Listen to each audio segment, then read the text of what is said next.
Having exposed the myth of the 97% consensus, we now begin discrediting the IPCC, the prosecution's star witness, the so-called source of the most important conclusions about climate change. In this endeavor, we are hugely indebted to the work of Canadian journalist Donna Loftrenboys, whose investigations are devastating to the credibility of the IPCC.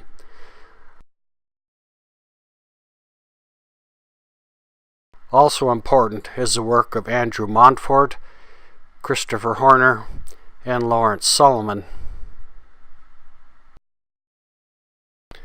According to Loftrenboys, there are compelling reasons why the IPCC should not be trusted. First, it is essentially a political and not a scientific organization.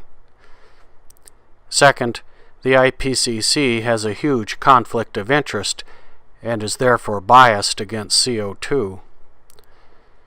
Third, its scientific credentials are exaggerated or misrepresented. Fourth, the IPCC review process is not scientific or rigorous. And fifth, the IPCC has committed numerous acts of dishonesty and other bad acts.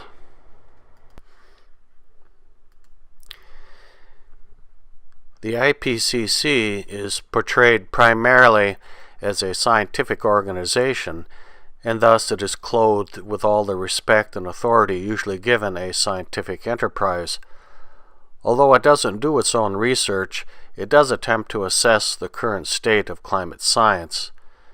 In essence, the IPCC undertakes a massive literature review and attempts to summarize that literature.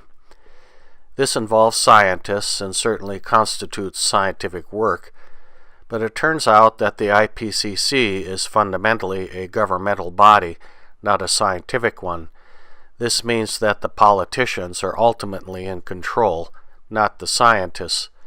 Many of the normal safeguards and disciplines of science are absent from the IPCC process, notwithstanding the IPCC's pretensions to scientific rigor and objectivity.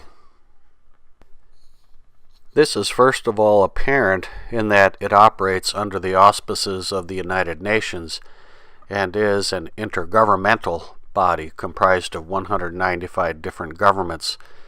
It is an organization of governments, not scientists. The individual governments choose the scientists who participate in the IPCC process, not an independent scientific body, an arrangement which compromises their freedom and independence. IPCC bureaucrats, in turn, select the report authors. The governments also choose the bureaucrats who direct the review process, and in the end, the governments retain control over the language of the reports themselves, especially the summary for policymakers. In fact, IPCC rules even allow the politicians to rewrite the underlying scientific sections so that they conform to the summaries. So get it out of your head that the IPCC is a scientific organization. The scientists are not in charge. We will demonstrate this in more detail later when we critically examine the IPCC writing and review process. A witness can be brilliant and have a string of degrees behind his name. He can be a world-renowned expert, and he can have a curriculum vitae a mile long. But if it can be shown that he has a deep and abiding bias against the defendant, a jury is entitled to reject his testimony. We now will show that the IPCC has such a deep and abiding bias against CO2, and there is a mountain of evidence that the IPCC has acted according to this bias.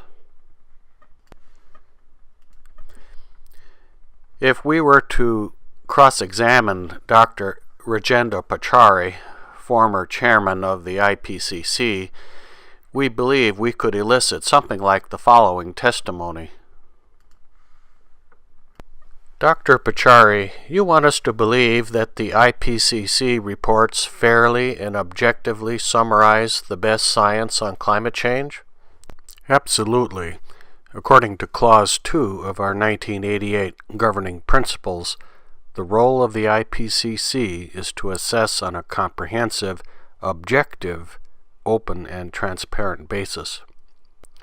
Question: and in adjudicating between the various competing scientific claims about the guilt of CO2, the IPCC acts as an honest broker without bias, prior commitments, or conflicting agendas? Answer: of course. Question: according to Wikipedia, the IPCC produces reports that support the United Nations Framework Convention on Climate Change, which is the main international treaty on climate change. The ultimate objective of the UN Framework Convention is to stabilize greenhouse gas concentrations in the atmosphere at a level that would prevent dangerous anthropogenic interference with the climate system. Is that true? Answer: oh yes. In fact, on the occasion of the celebration of the 20th year of the IPCC, I said, the UN Framework Convention is our main customer. Question: according to Clause 2 of the IPCC's original 1988 Governing Principles, the role of the IPCC is to assess the scientific basis of human-induced climate change. Dr. Pachauri, how long would you have a job if the IPCC reported that climate change is largely determined by natural factors? We will leave that last question hanging. Suffice it to say, the IPCC has a big conflict of interest. It ultimately serves the UN Framework Convention on Climate Change, an organization which has a prior commitment to CO2's guilt. How then can it also serve the various governments from around the world trying to make wise decisions on climate change based on the way the climate really works? Since its founding purpose is to find CO2 guilty, then its conclusions will unavoidably be biased. As Donna Laframboise puts it, there's no conceivable way the IPCC assessment report can be an objective scientific document. What's happened here is the cart was put before the horse. The UN didn't wait around for climate science to mature. Rather, 19 years ago, bigwigs at the UN had already accused, tried, and convicted greenhouse gases. This bias is evident in so many ways, especially the unwillingness of the IPCC to fairly investigate other causes of climate change. Lawrence Solomon, in his book The Deniers, reports on the experience of Dr. Egil Friis Christensen, a prominent Danish scientist. In January of 1992, Dr. Friis Christensen traveled to China as part of the Danish delegation attending a meeting of the IPCC. His specialty was the sun's influence on climate change. Solomon reports, to his surprise, the IPCC refused to consider the sun's influence on the Earth's climate as a topic worthy of investigation. The IPCC conceived its task as investigating man-made causes of climate change.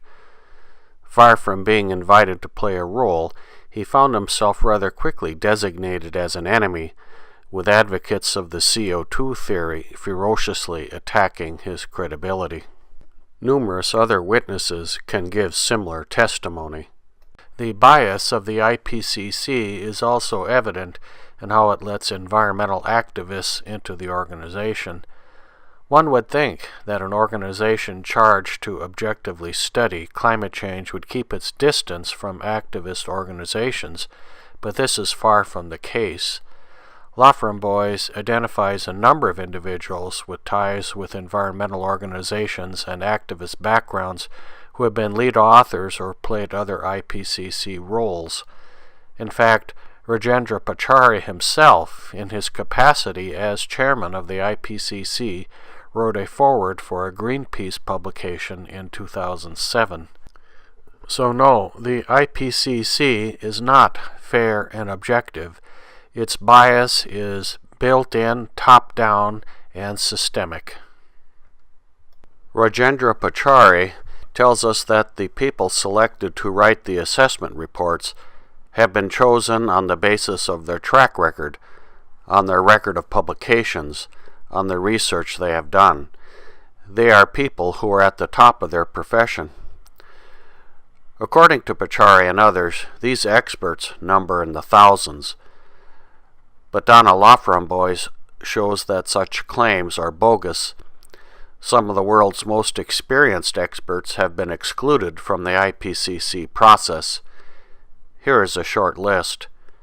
William Gray, hurricane expert. Paul Reiter, authority on diseases spread by mosquitoes. And Nils Axel Morner, sea level expert. Other world-class experts have quit the IPCC when they learned their perspectives were not welcome. These include Christopher Landsea, hurricane expert, and William Gray, atmospheric scientist from Colorado State. We would add renowned atmospheric scientist Richard Lindzen from MIT to the list. So if it isn't just world-class scientists writing the IPCC reports, who else is? According to Laframboise, to a significant extent, it has been graduate students, those appointed due to their gender or country of origin, environmental activists, and climate modelers. So it is far from true that the IPCC uses only the best and brightest scientists. Let's take a trip around the IPCC writing and review process. As we do, keep asking if this is how a truly objective and rigorous review process should work. The process begins with scoping, in which the panel of participating governments decides whether to prepare a report and agrees on its scope, outline, and work plan, including schedule and budget. Next, the broad outline of the report is prepared by the IPCC and approved by the panel. In other words, the politicians and bureaucrats, not the scientists, determine at the outset the general direction the report will take. Then, member governments nominate experts to participate in the process. The IPCC bureaucrats then select authors for each chapter. Nominees who aren't selected as authors are then invited to be expert reviewers. Authors come in two flavors: coordinating lead authors who have overall editorial and management control, lead authors who write the bulk of the chapter material, and contributing authors who contribute select material. The authors, who are beholden to the politicians and bureaucrats for their positions, then create a first draft in accordance with the broad outline first determined by the politicians. This is hardly a formula for independent judgment by the authors. And authors inevitably feel pressure to toe the line. Richard Lindzen recounts his experience as a chapter author. The preparation of the report itself was subject to pressure. There were usually several people working on every few pages. Naturally, there were disagreements, but these were usually hammered out in a civilized manner. However, throughout the drafting sessions, IPCC coordinators would go around insisting that criticism of models be toned down and that motherhood statements be inserted to the effect that models might still be correct despite the cited faults. Refusals were occasionally met with ad hominem attacks. I personally witnessed co-authors forced to assert their green credentials in defense of their statements. This arrangement is a recipe for groupthink. Over time, selection bias and the weeding out of independent-minded scientists such as Lindzen from the stable of authors has produced an insular and entrenched group of IPCC insiders. This reality was exposed in spectacular detail by the ClimateGate emails, which we will get to later. The first draft of the report is then submitted to the expert reviewers. In theory, this is the first opportunity for some objective input. However, experience shows that the review process is often not very meaningful. In this regard, we will let Dr. Vincent Gray testify. Dr. Gray is cited in Lawrence Solomon's book, The Deniers, and has been an active reviewer for the IPCC for many years. He is therefore one of the thousands of top scientists the IPCC cites to assure us that its reports can be trusted. Dr. Gray testifies as follows with respect to the IPCC review procedure. Right from the beginning, I have had difficulty with this procedure. Penetrating questions often ended without any answer. Comments on the drafts were rejected without any answer. Comments on the drafts were rejected without any explanation, and attempts to pursue the matter were frustrated indefinitely. I have found increasing opposition by them to providing explanations, until I have been forced to the conclusion that for significant parts of the work of the IPCC, the data collection and scientific methods employed are unsound. Resistance to all efforts to try to discuss or rectify these problems has convinced me that the normal scientific procedures are not only rejected by the IPCC, but that this practice is endemic and was part of the organization from the very beginning. Laframboise cites similar examples and concludes, "It would appear that the relationship the IPCC has with its expert reviewers borders on the abusive. First, it asks these people to volunteer their time in good faith. Then it gives its authors the right to dismiss their input with nothing more than a single word, rejected. While expert reviewers are expected to comply with the IPCC deadlines, this organization feels no need to respect such deadlines itself. Instead, it nonchalantly adds in, after the fact, arguments and source material these reviewers had no opportunity to assess. Finally, for the icing on this sad little cake, the IPCC continues to use these expert reviewers as cover. Again and again, it points to its army of expert reviewers as evidence of how rigorous and trustworthy it is. After the review period is over, the authors create a second draft and also a draft summary for policymakers, which then are reviewed by the sponsoring governments and expert reviewers. Then final drafts of the report and summaries are prepared. Next, the governments review and settle the final language of the summary for policymakers. And finally, the authors and the IPCC approve the report and summaries and then publish. Special attention needs to be given to the summary for policymakers. The reality is that most people read the summary, not the underlying assessment report. The task of distilling down the thousands of pages from the report into a brief summary is left to an inner core of scientists, and while the expert reviewers have a chance to weigh in on the summaries, final control and editing is reserved to the governments, not the scientists. At the plenary, or meeting of all the members, the summaries are revised and agreed to, line by government representatives.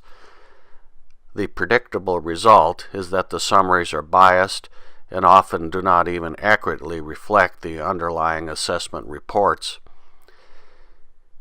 The IPCC also releases its summary for policymakers before the underlying assessment report is completed. Here is commentary from Donna Laframboise on this practice. This, by the way, is standard IPCC practice. One doesn't have to be a cynic to see this as a way for the IPCC to manipulate media coverage. At the time the reporters are writing their main news story, they have no way of independently verifying that the summary provided by the IPCC is an accurate reflection of the lengthy document. They simply have to trust that this is the case. Later, when the full report is finally released, reporters have moved on and the matter is no longer newsworthy. But publishing the summary first also is another way for the IPCC to exert pressure on the authors, who are still working on the underlying reports, to conform. But in the event they don't, the IPCC can exert final control. Attorney and author Christopher Horner reports that it has become established practice for the IPCC to release its summary for policymakers before the underlying assessment report is completed. As Horner explains, this is how the IPCC works. Summarize first, then produce. If the scientists producing the underlying assessments aren't on the same page, seek changes to harmonize the underlying work with the pre-written summary. This is actually in accordance with the IPCC's operating principles. British journalist Melanie Phillips discovered the following directive to chapter authors in the Principles Governing IPCC Work. Quote, changes, other than grammatical or minor editorial changes, made after acceptance by the working group or the panel, shall be those necessary to ensure consistency with the summary for policymakers or the overview chapter. A good example of this principle in action came early on, back in 1995 when the second assessment was published. Benjamin Santer, a newly minted PhD under the mentorship of an IPCC insider, was appointed lead author of the very important Chapter 8 of the 1995 report, entitled Detection of Climate Change and Attribution of Causes. The problem he faced as lead author was that the contents of Chapter 8, which were laboriously worked out by the contributing authors, did not sufficiently cite human CO2 emissions as a cause of global warming and thus conform to the summary for policymakers. So Santer rewrote the draft to emphasize a, quote, discernible human influence, close quote, on climate change. In summary, the way the IPCC writing and review process works, in theory and in practice, shows that the politicians are in control, not the scientists. Because of the intrusion of politics throughout the process and the lack of independence of the scientists, policymakers simply cannot trust the IPCC reports to accurately portray the current state of climate science.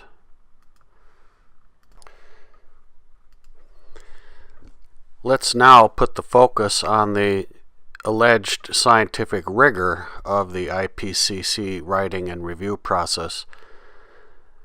Recall that Dr. Holdren claimed that the IPCC's conclusions rest on an immense edifice of painstaking studies published in the world's leading peer-reviewed scientific journals. They have been vetted and documented in excruciating detail. This indeed sounds impressive, but is it true? Holdren is really saying two things, namely that the IPCC only relies on peer-reviewed studies, and that these studies are subjected to a second rigorous peer review at the IPCC level. It turns out that both of these claims are not true. Laframboise shows that it is highly misleading to describe this process as peer review, and cites a 2002 critique of the IPCC process written by Sonia Bamer Christensen and Ainsley Kello. These authors show that the IPCC process falls short of the usual standards of peer review in 5 important ways. First, traditional peer review is anonymous. That way, reviewers can speak freely and ensure that their comments will be judged on their own merits. However, the IPCC identifies each of its expert reviewers, which invites lead authors to dismiss comments outright because of the author's bias or prejudice. Second, in traditional peer review, the author's identity is shielded from the reviewers, again to ensure that the paper is judged on its own merits, not on the prestige of the author or lack thereof. But with the IPCC, the lead authors are well known to the reviewers, which can influence reviewers' opinions. Third, in traditional peer review, the journal is supposed to be a neutral party under the control of an objective editor. But with the IPCC, there are no neutral parties or referees. The process is stacked in favor of the authors, who themselves decide to accept or reject a reviewer's comment. In this regard, recall the earlier testimony of Dr. Gray. Fourth, in traditional peer review, the reviewers read the entire paper. At the IPCC, reviewers comment on whatever portion interests them out of a report of over 3,000 pages. Because reviewers aren't assigned specific sections, many parts of the report receive no scrutiny. Fifth, Bamer Christensen and Kello observe, there is no possibility that the final draft will not be published. This means that the worst, most dreaded outcome associated with the academic peer review process, that a paper will be rejected outright, is completely absent. To this list of differences between traditional peer review and the IPCC review process, we would add the role of government. What academic journal surrenders final editorial control to a governmental entity? Yet that is the way they do things at the IPCC. So it is completely misleading and dishonest to call the IPCC process peer review. Also implied in Dr. Holdren's fulsome praise of the IPCC is that the IPCC subjects its studies to extra scrutiny. In this regard, Laufenboy cites a survey of IPCC insiders who were asked for their thoughts about quality assurance. The respondents confirm that there is no data quality assurance. The IPCC simply relies on the peer review process and the integrity of the journals. In other words, there is no extra scrutiny. Canadian Stephen McIntyre's experience as a scientific reviewer confirms this. In 2007, McIntyre was invited to be an expert reviewer for the 2007 IPCC report. When he asked the IPCC to help him obtain the underlying data for 2 studies being reviewed, officials not only refused, they threatened to terminate his position if he persisted in his due diligence efforts. Dr. Holdren also implies that the IPCC relies exclusively on peer-reviewed studies, something the IPCC itself claims. In 2008, Rajendra Pachauri, speaking before the North Carolina legislature, said, quote, "We carry out an assessment of climate change based on peer-reviewed literature, so everything that we look at and take into account in our assessments has to carry the credibility of peer-reviewed publications. We don't settle for anything less than that."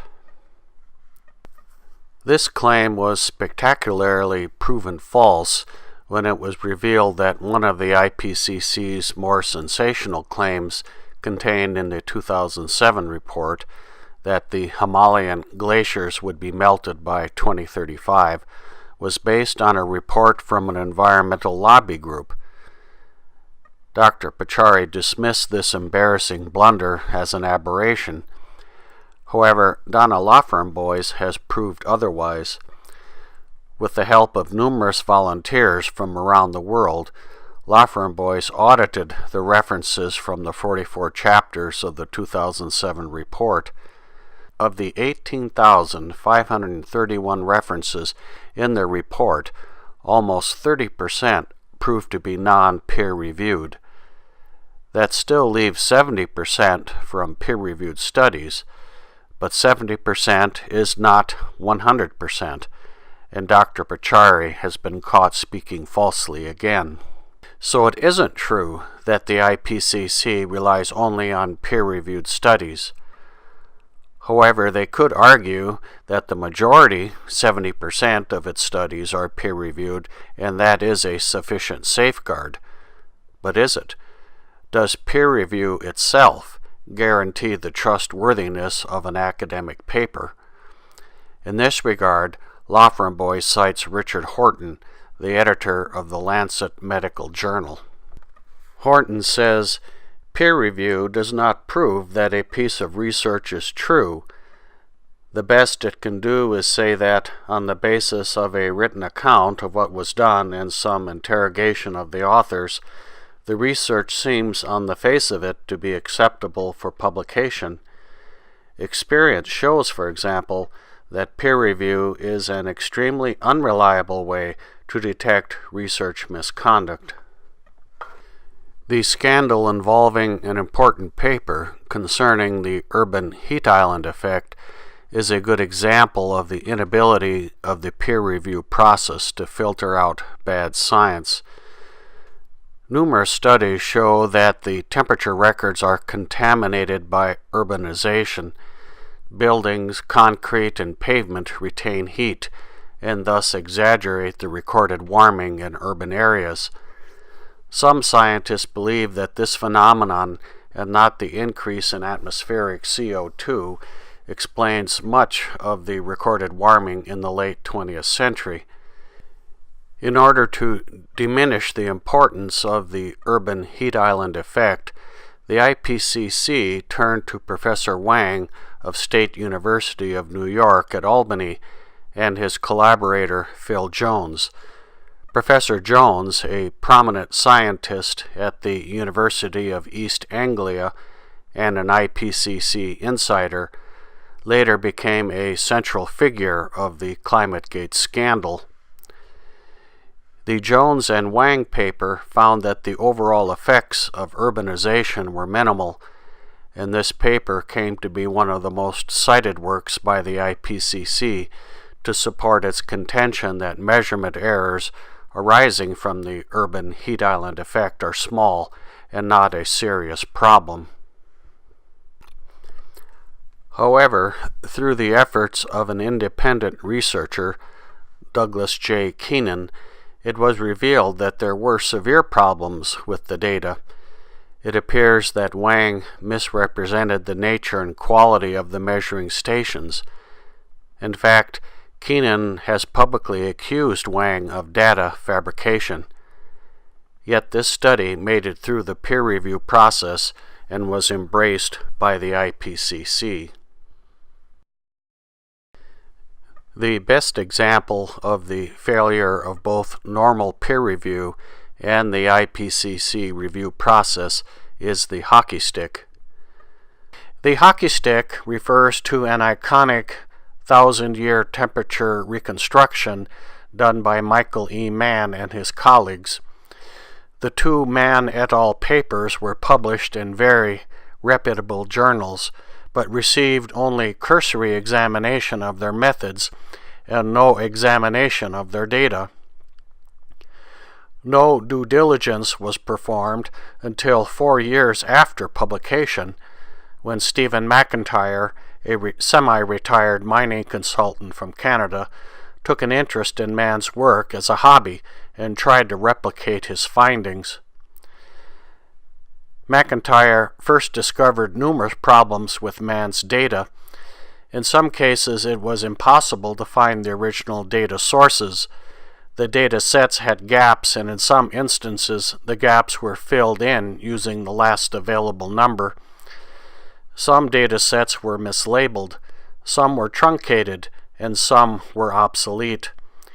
McIntyre also discovered that man had used data sets which were known to be unsuitable for temperature reconstructions, but which were apparently included because they had the desired hockey stick shape. McIntyre was eventually able to prove that man's hockey stick graph, which supposedly proved that the warming in the late 20th century was unprecedented in 1,000 years, was an artifact of his flawed statistical methods and bad data. Yet man's papers sailed on through peer review, both at the journal level and at the IPCC.